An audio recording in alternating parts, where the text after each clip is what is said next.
Welcome to new TV Telugu. కొన్నిసార్లు చిన్న చిన్న సమస్యలే పెద్ద పెద్ద ప్రమాదాలను సృష్టిస్తాయనే సంగతి తెలిసిందే.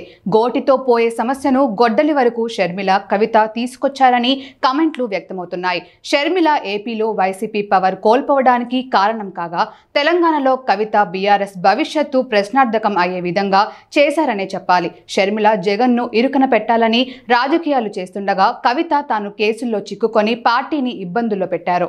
షర్మిల, కవిత ఇద్దరి పొలిటికల్ కెరీర్ ముగిసినట్టేనని, వీళ్ళు రాజకీయాల్లో సాధించేది కూడా ఏమీ ఉండదని కామెంట్లు వినిపిస్తున్నాయి.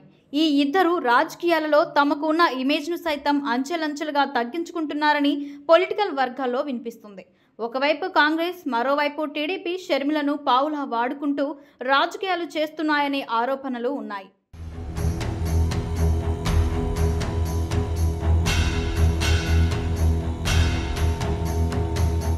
కవిత అవినీతి కేసుల్లో చిక్కుకుని కల్వకుంట్ల కుటుంబానికి చెడ్డ పేరు తెచ్చారు.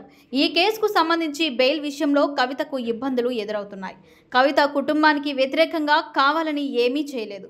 షర్మిల మాత్రం కుటుంబాన్ని ఇబ్బంది పెట్టే ఏ అవకాశం వదులుకోవడం లేదని సోషల్ మీడియా వేదికగా కామెంట్లు వ్యక్తమవుతున్నాయి.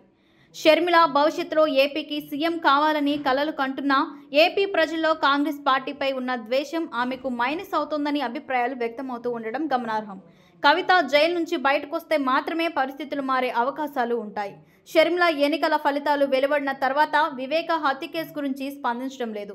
జగన్ను షర్మిల ఇంతలా టార్గెట్ చేయడానికి గల కారణాలు సైతం ఎవరికీ అర్థం కావడం లేదు. షర్మిల, కవిత రాజకీయాలకు పూర్తి స్థాయిలో దూరంగా ఉంటే మాత్రమే ఈ పరిస్థితులు మారే అవకాశాలు ఉంటాయి. షర్మిల ఎంత కష్టపడినా ఏపీలో కాంగ్రెస్ పుంజుకునే ఛాన్స్ లేదు.